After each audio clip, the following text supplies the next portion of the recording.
হংকংয়ে আবাসিক কমপ্লেক্সের ভয়াবহ আগুনে প্রাণহানি বেড়ে ৪৪, নিয়ন্ত্রণে আসেনি ১৮ ঘণ্টায়ও। নিখোঁজ প্রায় ৩০০, হতাহতের ঘটনায় চীনা প্রেসিডেন্টের শোক।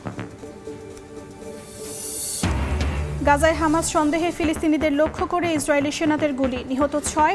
অধিকৃত পশ্চিম তীরের সাম্প্রতিক সময়ের সবচেয়ে বড় অভিযান দখলদার বাহিনীর।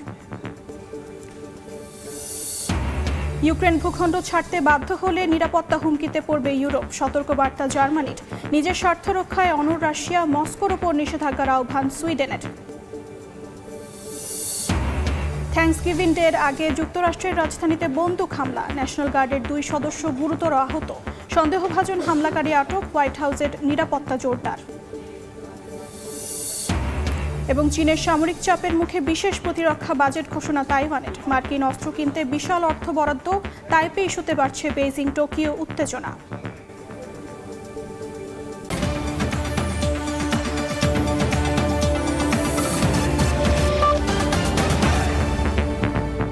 আন্তর্জাতিক সময়ের সঙ্গে আছি আমি অর্চিতা শাহজেন। শুরুতেই দেশের খবর। প্লট দুর্নীতির মামলায় শেখ হাসিনার বিরুদ্ধে আজ রায় ঘোষণা করবেন ঢাকার পঞ্চম বিশেষ জজ আদালত। এই মুহূর্তে ঢাকা মহানগর দায়রা জজ আদালতে আছেন সহকর্মী আসিফ মাহমুদ সিয়াম। সরাসরি যাচ্ছি তার কাছে। সাবেক প্রধানমন্ত্রী শেখ হাসিনার প্লট দুর্নীতির মামলায় আজ রায় ঘোষণা করা হবে। এই রায় ঘোষণা উপলক্ষে আমরা দেখতে পাচ্ছি যে নিম্ন আদালত প্রাঙ্গণে নিরাপত্তা জোরদার করা হচ্ছে। এখানে বাড়তি নিরাপত্তা হিসেবে বিজিবি সদস্যদেরকে মোতায়েন করা হয়েছে। আপাতত এখানে আমরা 1 প্লাটুন বিজিবি দেখতে পাচ্ছি, কিন্তু তারা জানিয়েছেন যে এর কিছুক্ষণের মধ্যে নিম্ন আদালত প্রাঙ্গণে আরও কয়েক প্লাটুন বিজিবি আসার কথা রয়েছে। তো এই মামলার ক্ষেত্রে যদি বলতে হয় তাহলে প্রধানমন্ত্রী থাকা অবস্থায় তিনি রাজুকে আবাসন নীতির সকল বিধি লঙ্ঘন করে পূর্বাচল নতুন শহর প্রকল্পে নিজের এবং তার ছেলেমেয়ের নামে 3টি প্লট নিয়েছিলেন বলে অভিযোগ করা হয়েছে। সেখানে 30 কাঠা পরিমাণে প্লট সেখানে ছিল এবং যে 91 জন সাক্ষী সাক্ষ্য প্রদান করেছেন তারা জানিয়েছেন যে এই প্লট নেয়ার সময় তিনি প্রধানমন্ত্রীত্বের ক্ষমতার অপব্যবহার করে কোনো ধরনের আবেদন করা ছাড়াই এবং তাদের যে ইতিমধ্যে রাজধানীতে প্লট ছিল সেই সমস্ত তথ্য হলফনামায় গোপন করে তারা প্লট বরাদ্দ নেন এবং কোনো ধরনের নিয়ম নীতি এবং কোনো নীতিমালা ছাড়াই তারা রাজুক এবং সংশ্লিষ্ট মন্ত্রণালয়কে সাবেক প্রধানমন্ত্রী শেখ হাসিনা চাপ প্রয়োগ করেন প্লট বরাদ্দের জন্য। তো এরপরে তারা যেহেতু আদালতে অনুপস্থিত ছিলেন সেই জন্য তাদেরকে উপস্থিত করার জন্য আদালত কর্তৃক সমন, গ্রেফতারি পরোয়ানা এবং পত্রিকায় নোটিশ জারি করা হলেও তারা আদালতে উপস্থিত হননি। ফলে তাদেরকে পলাতক ঘোষণা করেই আদালতের কার্যক্রম শুরু হয় এবং বিচারিক কার্যক্রম খুব দ্রুত গতিতে চলে। মাত্র 4 মাসের মধ্যে বিচারিক কার্যক্রমের মধ্যে সাক্ষ্য গ্রহণের মাধ্যমে আজ এই মামলা মামলা পুরোপুরি শেষ প্রান্তে চলে এসছে এবং আজ রায় ঘোষণার দিন রয়েছে। দুদকের আইনজীবীরা বলছেন যেহেতু তিনি একজন সরকার প্রধান হিসেবে সকল ধরনের নিয়ম ভঙ্গ করেছেন, সরকারের তিনি ক্ষমতার অপপ্রয়োগ করেছেন, সেই জন্য দুদকের আইনজীবীরা বলছেন যে তার যাবজ্জীবন কারাদণ্ড হওয়ারই সম্ভাবনা রয়েছে এবং তারা এই মুহূর্তে সেই ক্ষেত্রে বলেছেন যে 1860 সনের 409 ধারা যেহেতু শেখ হাসিনার বিরুদ্ধে রয়েছে, এই 409 ধারার মধ্যে রয়েছে যে কোনো সরকারি কর্মকর্তা যদি সরকারের সাথে কোনো ধরনের জালিয়াতি করে সেই ক্ষেত্রে তার সাজা হচ্ছে যাবজ্জীবন কারাদণ্ড। যেই সাজাটা শেখ হাসিনা এবং তার ছেলেমেয়ের বিরুদ্ধে এই 409 ধারাতে মামলাটি করা হয়েছে। এছাড়াও আরো বিভিন্ন ধারা তাদের বিরুদ্ধে আনা হয়েছে। সেইখানে বলা হয়েছে যে তারা যে মামলার যে প্লট বরাদ্দের সময় যে নথিপত্রগুলো ছিল, অর্থাৎ প্রধানমন্ত্রীর কার্যালয় থেকে রাজুক এবং সংশ্লিষ্ট মন্ত্রণালয়কে সেখানে নির্দেশ প্রদান করা, যেহেতু দুদক যেটা জানিয়েছে, দুদকের অনুসন্ধানে যেটা বেরিয়ে এসেছে যে যদিও প্লট বরাদ্দের জন্য এখানে একমাত্র আবেদন এবং নির্দেশের ক্ষেত্রে শুধুমাত্র অধিকার রয়েছে রাজুকের, কিন্তু সেখানে প্রধানমন্ত্রীর কার্যালয় এখানে হস্তক্ষেপ করেন এবং প্রধানমন্ত্রী কার্যালয় থেকে রাজুককে নির্দেশ দেওয়া হয়। রাজুক চেয়ারম্যান বরাবর সেখানে একটি আবেদন নির্দেশপত্র পাঠানো হয় যে প্লট বরাদ্দের জন্য এই সমস্ত নথি যেগুলো সাক্ষীরা তাদের সাক্ষ্য প্রদানের সময় দিয়েছেন সেই সমস্ত নথি তারা আদালতে পেশ করেন এবং আজকে সেই সমস্ত নথির প্রেক্ষিতে আজকে দুদকের আইনজীবীরা প্রত্যাশা করছেন যে শেখ হাসিনা যাবজ্জীবন কারাদণ্ড হবে। তো এই মুহূর্তে আমার কাছে ছিল সর্বশেষ। যুক্ত ছিলাম ঢাকা মহানগর দায়রা জজ আদালতে। এবার আন্তর্জাতিক প্রসঙ্গ। হংকংয়ে আবাসিক কমপ্লেক্সের কয়েকটি বহুতল ভবনে ভয়াবহ আগুনের ঘটনায় মৃতের সংখ্যা বেড়ে ৪৪ জনে দাঁড়িয়েছে। গুরুতর আহত হয়েছেন ২৯ জন। এখনও ২৭৯ জন নিখোঁজ থাকায় মৃতের সংখ্যা আরও বাড়ার আশঙ্কা করা হচ্ছে। অগ্নিকাণ্ডে জড়িত সন্দেহে ৩ জনকে আটক করেছে পুলিশ। অঞ্চলটিতে প্রবাসী বাংলাদেশিদের বসবাস নেই বলে জানিয়েছেন সেখানে বসবাসরত বাংলাদেশিরা। এদিকে আগুনে হতাহতের ঘটনায় শোক জানিয়েছেন হংকংয়ের শীর্ষ নেতা জন লি ও চীনের প্রেসিডেন্ট শি জিনপিং। বুধবার স্থানীয় সময় দুপুর 2:51 হংকংয়ের তাইপো নগরীর ওয়াংফুক কোর্ট নামের একটি আবাসিক কমপ্লেক্সে আগুন লাগে। মুহূর্তেই ছড়িয়ে পড়ে কয়েকটি ভবনে। আগুনের লেলিহান শিখা গ্রাস করতে শুরু করে গোটা কমপ্লেক্স। খবর পেয়ে ঘটনাস্থলে পৌঁছে আগুন নিয়ন্ত্রণে আনার চেষ্টা শুরু করে দমকল বাহিনী। আগুন নেভাতে মোতায়েন করা হয় প্রায় 1000 খানেক দমকল কর্মী। অভিযান চালিয়ে ভবনগুলো থেকে বেশ কয়েকজনের মরদেহ উদ্ধার করা হয়। আগুন নেভাতে গিয়ে দমকল কর্মী নিহতেরও খবর পাওয়া গেছে। অগ্নিকাণ্ডে আহত ও দগ্ধ কয়েকজনকে নেওয়া হয়েছে হাসপাতালে। অনেকে এখনও নিখোঁজ থাকায় হতাহতের সংখ্যা আরও বাড়তে পারে বলে আশঙ্কা করা হচ্ছে। অঞ্চলটিতে প্রবাসী বাংলাদেশিদের বসবাস নেই বলে জানা গেছে। আমার জানা মতে তাইপোতে এখন কোনো বাংলাদেশি থাকেন না। বিগত কয়েক বছরে তাইপোতে থাকলেও এই বছর থ্যাঙ্কফুলি কেউ ছিল না। ভবনগুলোয় সংস্কার কাজ চলায় বাইরের দিকে বাঁশ, নেট ও পলিস্টাইরিন বোর্ড দিয়ে ঘেরা ছিল। বাঁশ ও পলিস্টাইরিন বোর্ডের কারণে আগুন দ্রুত ছড়িয়ে পড়ে বলে জানিয়েছে হংকংয়ের দমকল বিভাগ। অগ্নিকাণ্ডে জড়িত সন্দেহে কয়েকজনকে আটক করেছে পুলিশ। ভবনগুলোর বাসিন্দাদের অনেককে অস্থায়ী আশ্রয় কেন্দ্রে দেয়া হয়েছে খাবার, প্রয়োজনীয় ওষুধপত্র। বৃহস্পতিবার তাইপো এলাকার স্কুল বন্ধ থাকবে বলে ঘোষণা দিয়েছে হংকং কর্তৃপক্ষ। আগুনের ঘটনায় গভীর শোক জানিয়েছেন হংকংয়ের শীর্ষ নেতা জন লি ও চীনের প্রেসিডেন্ট শি জিনপিং।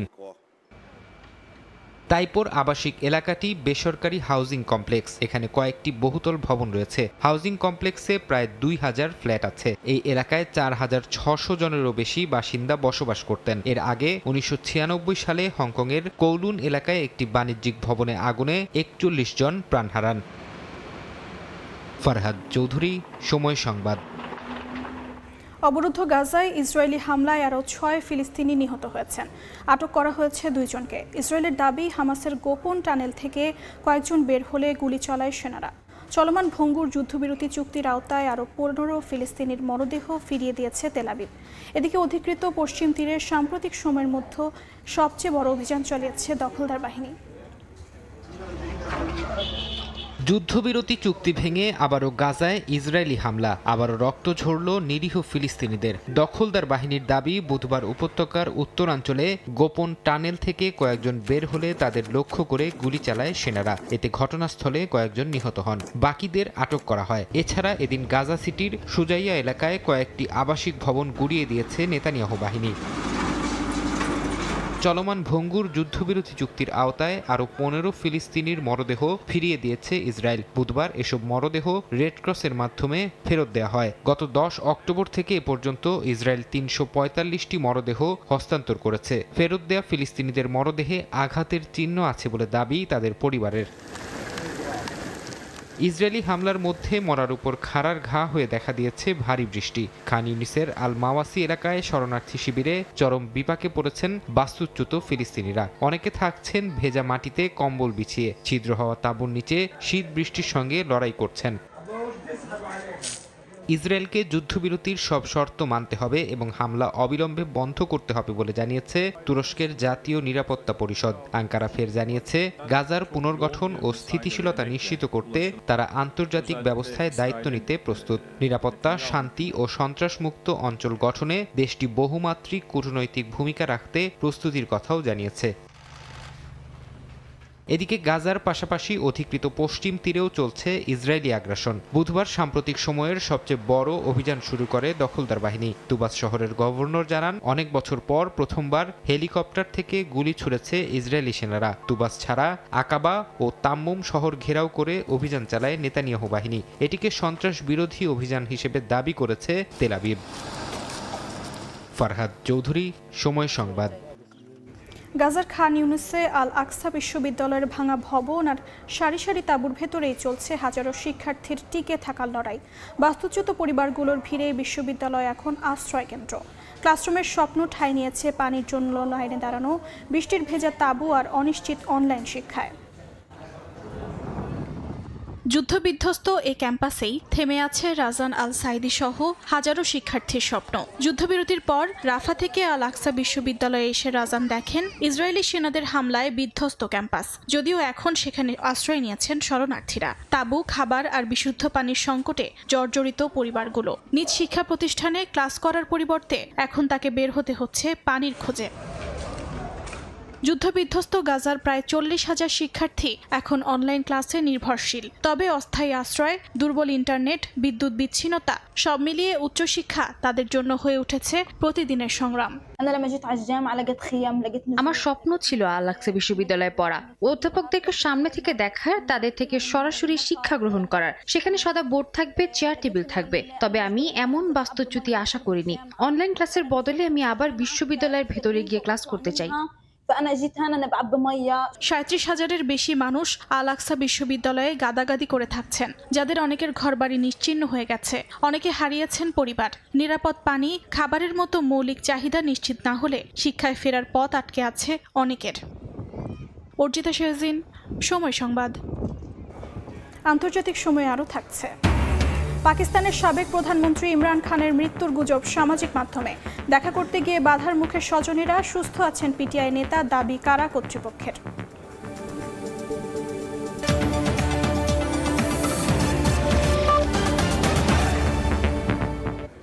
ইউক্রেন যুদ্ধ বন্ধে কিয়েভকে ভূখণ্ড ছাড়তে বাধ্য করা হলে গোটা ইউরোপ নিরাপত্তাহীন হয়ে পড়বে বলে সতর্ক করেছে জার্মানি।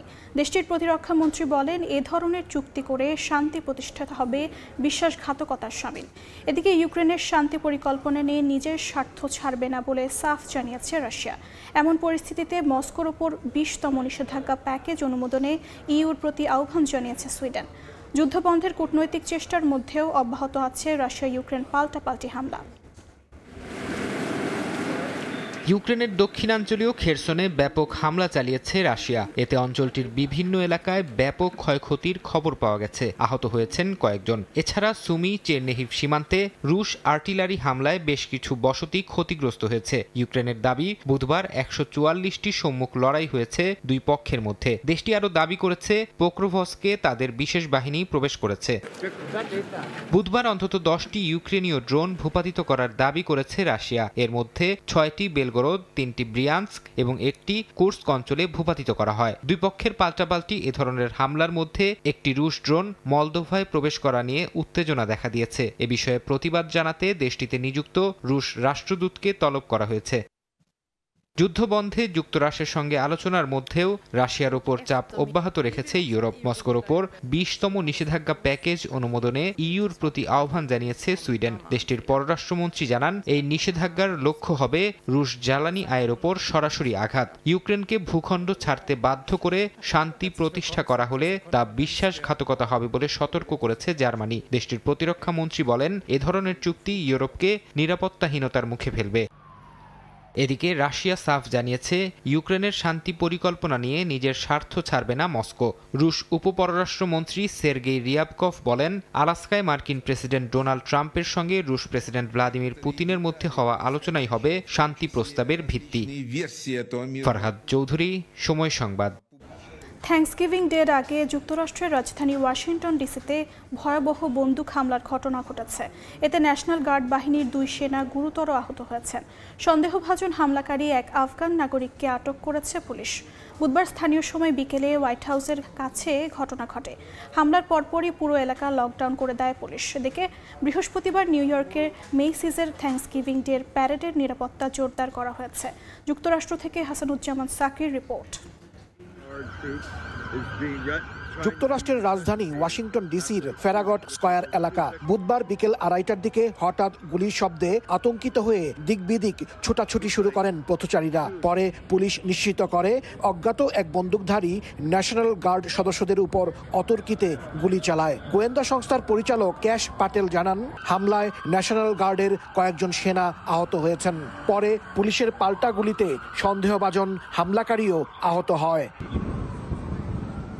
ওয়াশিংটন ডিসির কেন্দ্রস্থল হোয়াইট হাউসের খুব কাছে এই হামলার ঘটনা ঘটে। গোলাগুলির পর প্রেসিডেন্ট ভবন সহ সরকারি স্থাপনা, বিশেষ করে ট্রেজারি ভবন ও ফ্রিডম্যানস ব্যাংক পুরোপুরি লকডাউন করে দেয় আইন শৃঙ্খলা রক্ষাকারী বাহিনী। এ সময় রোনাল্ড রিগান বিমানবন্দরের সব ফ্লাইট ওঠানামা সাময়িকভাবে বন্ধ করে দেওয়া হয়। ঘটনার পরপরই প্রেসিডেন্ট ডোনাল্ড ট্রাম্পকে হামলা সম্পর্কে অবহিত করা হয়েছে বলে এক বিবৃতিতে জানিয়েছেন প্রেস সেক্রেটারি ক্যারোলিন লেভিট। ওয়াশিংটনের নিরাপত্তায় আরও 500 সেনা মোতায়েনের নির্দেশ দিয়েছেন প্রেসিডেন্ট ট্রাম্প।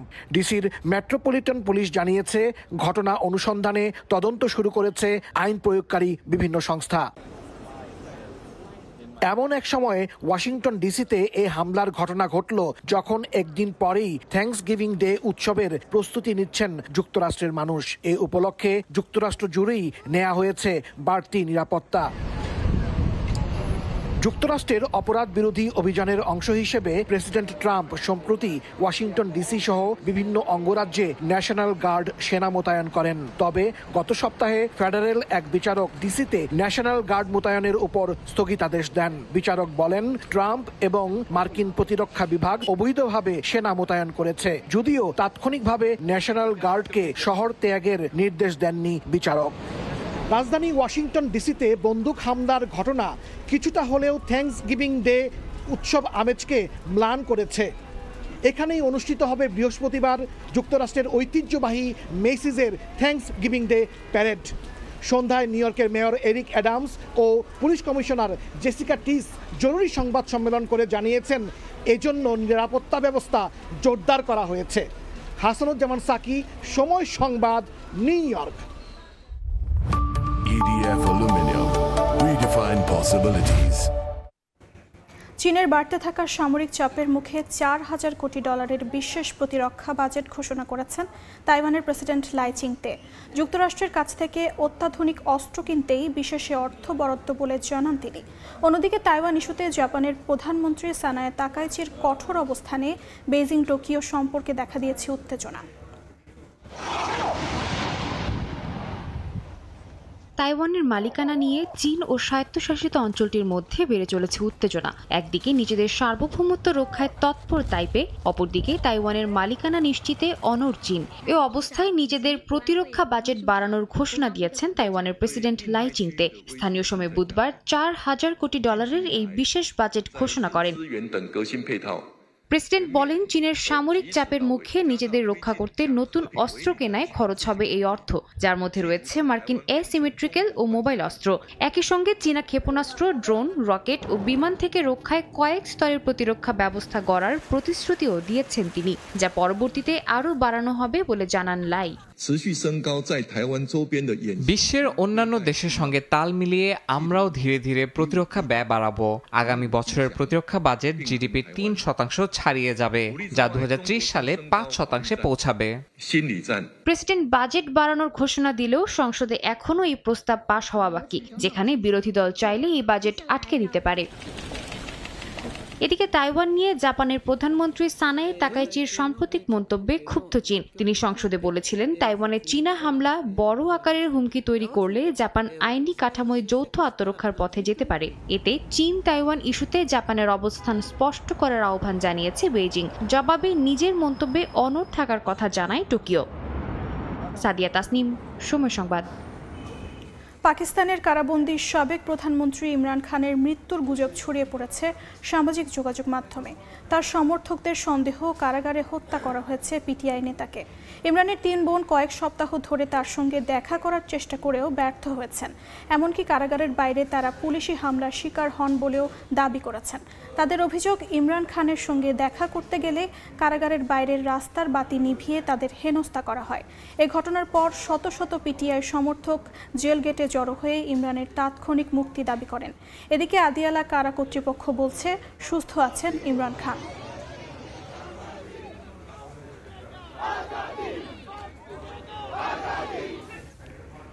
আন্তর্জাতিক সময় আরও থাকছে। ভারী বৃষ্টিতে বন্যায় ইন্দোনেশিয়ায় মৃতের সংখ্যা বেড়ে 24, নিখোঁজ বেশ কয়েকজন। থাইল্যান্ডের দক্ষিণাঞ্চলে আরও বৃষ্টিপাতের আশঙ্কায় সরিয়ে নেওয়া হচ্ছে রোগীদের। আগামী বছর যুক্তরাষ্ট্রে হতে যাওয়া G20 সম্মেলনে দক্ষিণ আফ্রিকাকে অংশ নিতে দেয়া হবে না বলে ঘোষণা দিয়েছেন মার্কিন প্রেসিডেন্ট ডোনাল্ড ট্রাম্প। সামাজিক যোগাযোগ মাধ্যমে দেয়া পোস্টে তিনি দেশটির বিরুদ্ধে আবারও শ্বেতাঙ্গ আফ্রিকানদের হত্যার অভিযোগ তোলেন। একই সঙ্গে দেশটিকে দেয়া সব ধরনের অর্থায়ন বন্ধের হুমকি দেন।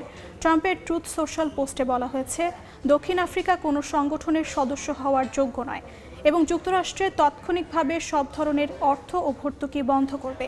মানবাধিকার বিশেষজ্ঞরা দীর্ঘদিন ধরেই বলছেন, আফ্রিকানদের বিরুদ্ধে গণহত্যার দাবির কোনো বাস্তব বা পরিসংখ্যানগত ভিত্তি নেই।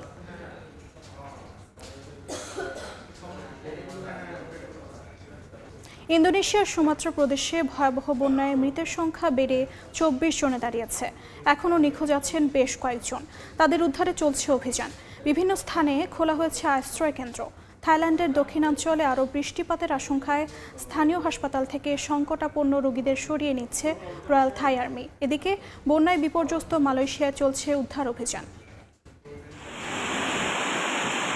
ভয়াবহ বন্যায় বিপর্যস্ত ইন্দোনেশিয়ার সুমাত্রা দ্বীপের উত্তরাঞ্চল। বেড়ে চলেছে মৃতের সংখ্যা। এখনও নিখোঁজ বহু মানুষ। স্থানীয় কর্তৃপক্ষ বুধবার জানিয়েছে, ক্ষতিগ্রস্ত সড়ক, পাহাড়ি ঢাল ও অব্যাহত বর্ষণের কারণে উদ্ধারকারী দলগুলো দুর্যোগপূর্ণ এলাকাগুলোতে পৌঁছাতে হিমশিম খাচ্ছে। এতে ব্যাহত হচ্ছে উদ্ধার কাজ। এমন পরিস্থিতির মধ্যেও 3000 বাসিন্দাকে নিরাপদ আশ্রয়ে সরিয়ে নেওয়া হয়েছে। সিবলগা শহরের পুলিশ প্রধান জানিয়েছেন, শহর জুড়ে খোলা হয়েছে জরুরি আশ্রয় কেন্দ্র। পাহাড়ি ঢালের কাছে বসবাসকারীদের অবিলম্বে সরে যেতে আহ্বান জানানো হচ্ছে। এরই মধ্যে কয়েকটি ভূমিধস হয়েছে বিভিন্ন জায়গায়। বৃষ্টি অব্যাহত থাকায় এমন আরও ঘটনার আশঙ্কা করছে কর্তৃপক্ষ। বন্যায় বিপর্যস্ত অবস্থা থাইল্যান্ডের দক্ষিণাঞ্চলের অন্তত 10টি প্রদেশের। মৃতের সংখ্যা বাড়ায় এবং আরও বৃষ্টিপাতের আশঙ্কায় রয়্যাল থাই আর্মি বুধবার হাটিয়াইয়ের একটি হাসপাতাল থেকে সংকটাপন্ন রোগীদের সরিয়ে নিয়েছে। হেলিকপ্টারের সহায়তায় রোগীদের সরানো হয় বলে জানিয়েছে স্থানীয় গণমাধ্যম। পরিস্থিতি মোকাবিলায় কাজ করছে সেনাবাহিনীও। বন্যায় প্রায় 10 লাখ মানুষ ক্ষতিগ্রস্ত হয়েছে বলে জানিয়েছে বিভিন্ন আন্তর্জাতিক গণমাধ্যম। একই অবস্থা থাইল্যান্ডের প্রতিবেশী দেশ মালয়েশিয়াতেও। দেশটির 8টি অঙ্গরাজ্যে ছড়িয়ে পড়েছে বন্যা। সরিয়ে নেওয়া হয়েছে 45,000 মানুষকে। বন্যায় মৃত্যুর খবরও পাওয়া গেছে। আবহাওয়া দফতর জানিয়েছে, সক্রিয় ক্রান্তীয় ঘূর্ণিঝড়ই থাইল্যান্ড, মালয়েশিয়া এবং ইন্দোনেশিয়ায় চলমান বন্যার কারণ। ফারহাদ চৌধুরী, সময় সংবাদ। ঢাকার জনসংখ্যা আর বিস্তার দিন দিন এমনভাবে বাড়ছে যে শহরটির এখন জনসংখ্যার দিক দিয়ে বিশ্বের দ্বিতীয় বৃহৎ নগরীতে পরিণত হয়েছে। জাতিসংঘ বলছে, ইন্দোনেশিয়ার জাকার্তার পরই এখন ঢাকা। আর 2050 সালের মধ্যেই শহরটি তালিকার 1 নম্বরে উঠে আসতে পারে। বাংলাদেশের রাজধানী ঢাকার জনসংখ্যা ও পরিধি দিন দিন বাড়ছে। বিশ্বের অন্যান্য শহরের তুলনায় ঢাকায় মানুষের সমাগম বেশি, আর এতে করে জনসংখ্যার দিক থেকে ঢাকা নবম থেকে বিশ্বের দ্বিতীয় বৃহৎ শহরে পরিণত হয়েছে। জাতিসংঘের সর্বশেষ প্রতিবেদনে উঠে আসে, ইন্দোনেশিয়ার রাজধানী জাকার্তা এখন প্রথম স্থানে, যেখানে 4,19,00,000 মানুষ থাকেন। দ্বিতীয় স্থানে ঢাকার জনসংখ্যা 3,66,00,000 আর টোকিও তৃতীয় স্থানে, যেখানে 3,34,00,000 মানুষ বাস করেন। প্রতিবেদন অনুযায়ী বিশ্বে এখন 1 কোটিরও বেশি জনসংখ্যার মেগা সিটি রয়েছে 33টি। 1975 সালে এমন শহর ছিল মাত্র 8টি। 33টির মধ্যে 19টি মেগা সিটি এশিয়ার, আর শীর্ষ 10-এর মধ্যে রয়েছে 9টি শহর এশিয়ার। এর মধ্যে রয়েছে ভারতের নয়াদিল্লি, চীনের সাংহাই ও গুয়াংজো, ফিলিপিন্সের ম্যানিলা, ভারতের কলকাতা এবং দক্ষিণ কোরিয়ার সিওলে। এই সবগুলো শহরই মানুষের ভিড়ে উপচে পড়ছে। এর মধ্যে শুধুমাত্র মিশরের রাজধানী কায়রো বিশ্বের শীর্ষ 10 মেগা সিটির একটি, যেটি এশিয়ার বাইরে। এদিকে বিশেষজ্ঞরা বলছেন, ঢাকার ক্ষেত্রে জনসংখ্যা বাড়ার বড় কারণ দেশের নানা প্রান্ত থেকে মানুষের ঢল। কাজে, চিকিৎসায়, সুযোগের সন্ধানে কিংবা জলবায়ু ঝুঁকি থেকে বাঁচতে অনেকেই রাজধানীতে চলে আসছেন। অনেক সময় বন্যা নদী ভাঙনে টিকে থাকা কঠিন করে তোলে। এতে করে ঢাকায় মানুষের ভিড় বাড়ছে চাপও। যদি এই প্রবণতা চলতে থাকে 2050 সালের মধ্যেই ঢাকা বেশি জনসংখ্যার কারণে বিশ্বের সবচেয়ে বড় শহরে পরিণত হবে। তবে এতে মানুষের বসবাসের উপযোগী নয় ঢাকা। যানজট, পানি গ্যাস সংকট, ড্রেনেজ সমস্যা, আবাসন সংকট সব মিলিয়ে শহরটিকে টিকিয়ে রাখতে পরিকল্পনা জরুরি বলে মনে করছেন বিশেষজ্ঞরা। নগর ব্যবস্থাপনায় দ্রুত পরিবর্তন না আনলে ভবিষ্যতে পরিস্থিতি আরও কঠিন হতে পারে বলে শঙ্কা তাদের।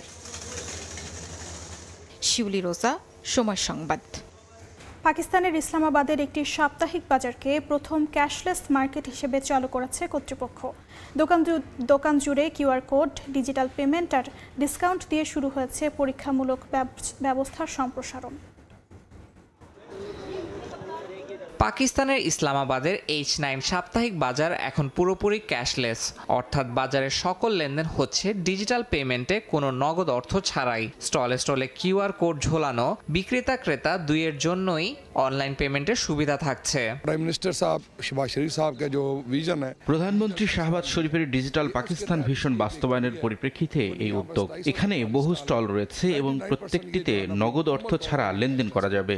और ये पाकिस्तान का पहला बाजार है कि বিক্রেতারা জানান অনেক সময় ক্রেতাদের কাছে নগদ অর্থ থাকে না। ডিজিটাল লেনদেনের মাধ্যমে সেই সমস্যা মিটে যায়। তবে স্থির ইন্টারনেট না থাকলে লেনদেন আটকে যেতে পারে বলে উদ্বেগ প্রকাশ করেছেন কেউ। স্ক্যানার के थ्रू किया।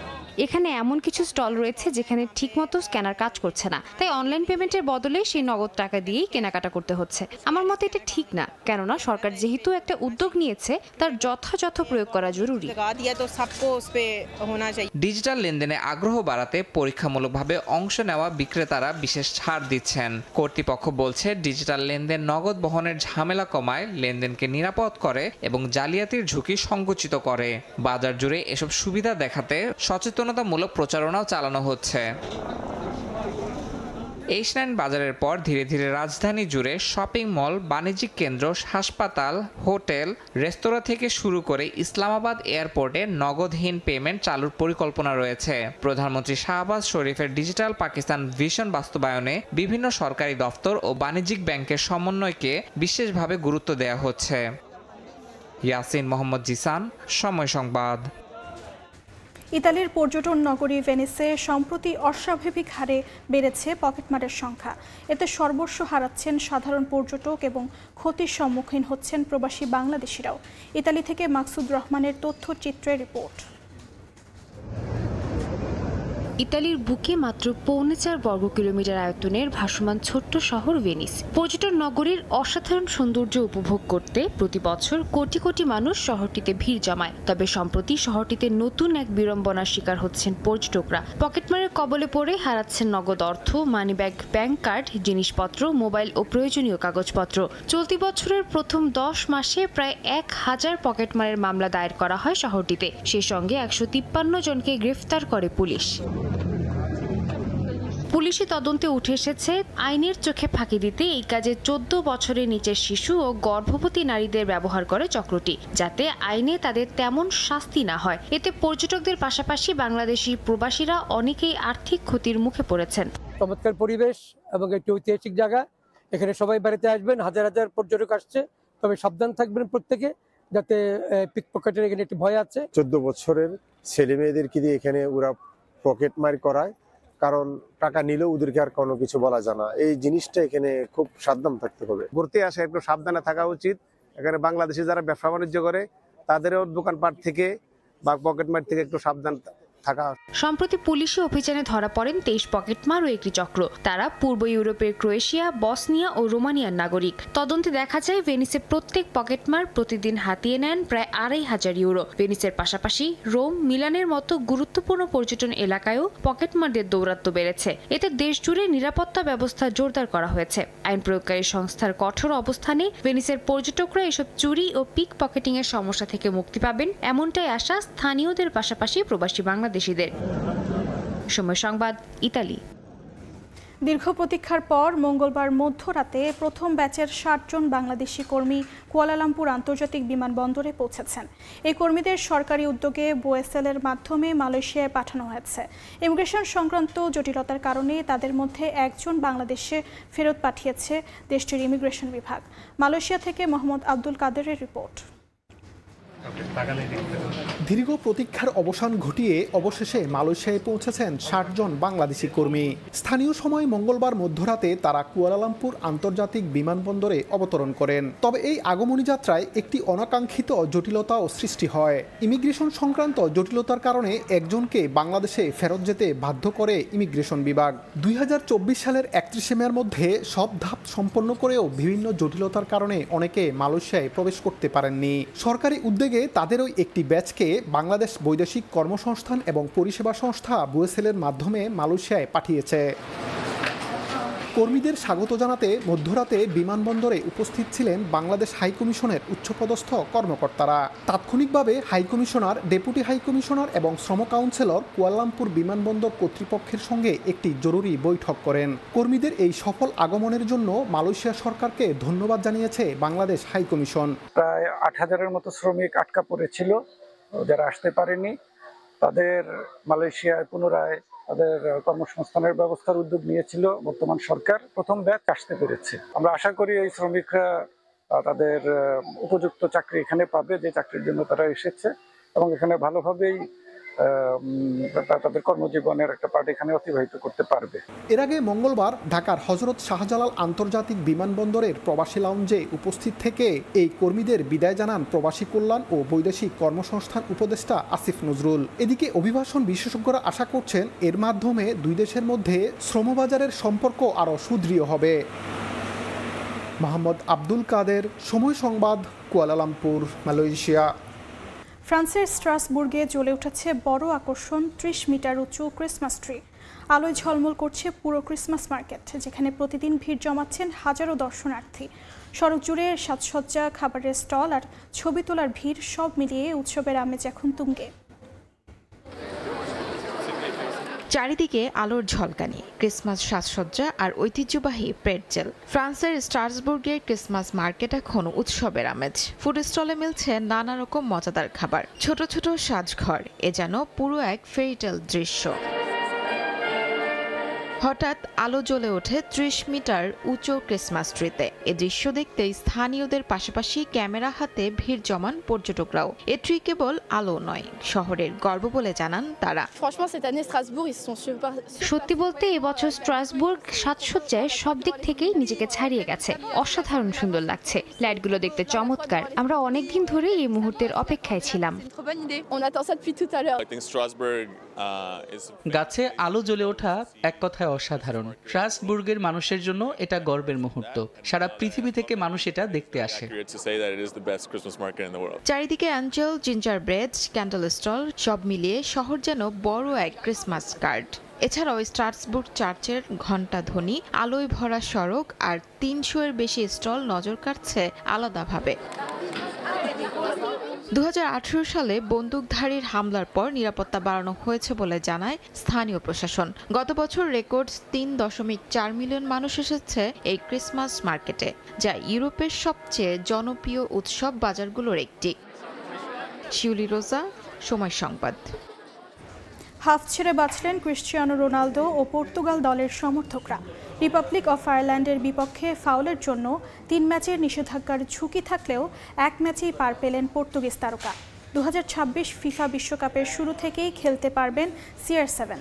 বিশ্বকাপ বাছে আয়ারল্যান্ডের বিপক্ষে পর্তুগালের ২-০ গোলে হারের ম্যাচে প্রতিপক্ষ ডিফেন্ডার ডারা ও শেয়ারকে কনুই দিয়ে আঘাত করে লাল কার্ড দেখেন রোনালদো। ফিফার নিয়ম অনুযায়ী সহিংস আচরণের জন্য সাধারণত ৩ ম্যাচের নিষেধাজ্ঞা দেওয়া হয়, যে কারণে রেকর্ড ষষ্ঠ বিশ্বকাপে খেলার পথটা রোনালদো বেঞ্চেই বসে শুরু করবেন এমনটাই ধারণা করা হয়েছিল।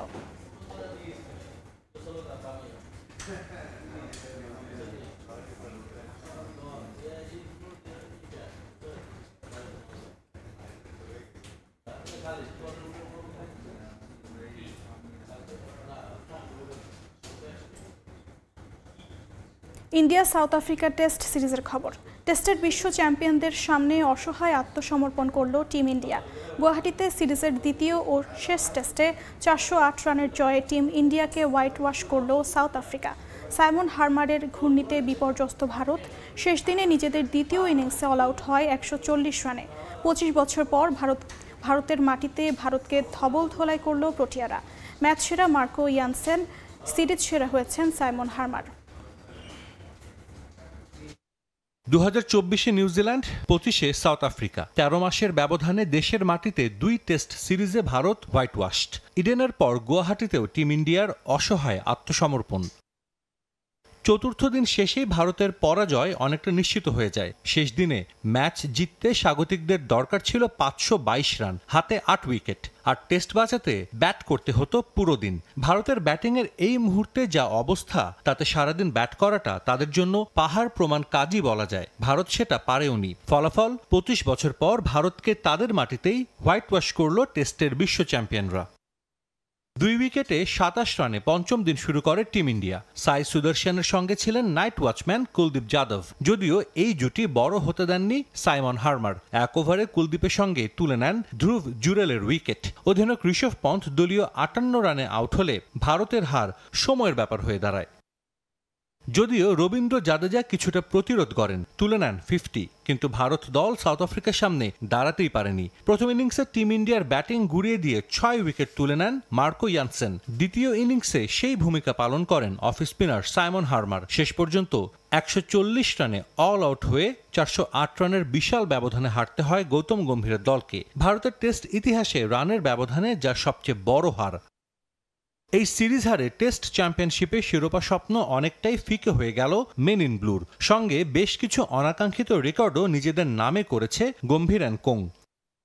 দেশের মাটিতে এই নিয়ে তৃতীয়বার হোয়াইট ওয়াশ হল ভারত, যার মধ্যে শেষ দুবার গম্ভীরের অধীনে। এই প্রথম দেশের মাটিতে সিরিজে কোনো ইনিংসে 250 করতে পারেনি টিম ইন্ডিয়া। সাউথ আফ্রিকার বিপক্ষে সেঞ্চুরি পাননি কোনো ভারতীয় ব্যাটার। 56 বছর পর দেশের মাটিতে টানা 2 টেস্টে সেঞ্চুরি আসেনি কোনো ব্যাটারের কাছ থেকে। এছাড়া 66 বছর পর ভারত দেশের মাঠে 7 টেস্টের মধ্যে 5টাই হারল। উল্টো দিকে প্রোটিয়া অধিনায়ক টেম্বা বাভুমার অর্জনের খাতা হয়েছে সমৃদ্ধ। এই ব্যাটসম্যানের অধীনে 12 টেস্ট খেলেছে সাউথ আফ্রিকা, যার 11টিতেই দল জিতেছে। হ্যান্সে টোনিয়ার পর বাভুমা দ্বিতীয় প্রোটিয়া অধিনায়ক যিনি ভারতের মাটিতেই ভারতকে হোয়াইট ওয়াশ করলেন। সিরিজ হারের পর জোরালো হয়েছে গৌতম গম্ভীরকে অপসারণের দাবি, যদিও নিজে থেকে সরবেন না সাফ জানিয়ে বল ঠেলে দিয়েছেন বোর্ডের কোর্টে। সাজিদ মুস্তাহিদ, সময় সংবাদ। আন্তর্জাতিক সময়ের শীর্ষ সংবাদগুলো জানিয়ে দিচ্ছি আরেকবার। হংকংয়ে আবাসিক কমপ্লেক্সের ভয়াবহ আগুনে প্রাণহানি বেড়ে 44, নিয়ন্ত্রণে আসেনি 18 ঘণ্টায়ও। নিখোঁজ প্রায় 300, হতাহতের ঘটনায় চীনা প্রেসিডেন্টের শোক। গাজায় হামাস সন্দেহে ফিলিস্তিনিদের লক্ষ্য করে ইসরায়েলি সেনাদের গুলি, নিহত 6। অধিকৃত পশ্চিম তীরের সাম্প্রতিক সময়ের সবচেয়ে বড় অভিযান দখলদার বাহিনীর। এবং ইউক্রেন ভূখণ্ড ছাড়তে বাধ্য হলে নিরাপত্তা হুমকিতে পড়বে ইউরোপ, সতর্কবার্তা জার্মানির। নিজের স্বার্থ রক্ষায় অনড় রাশিয়া, মস্কোর ওপর নিষেধাজ্ঞার আহ্বান সুইডেনের।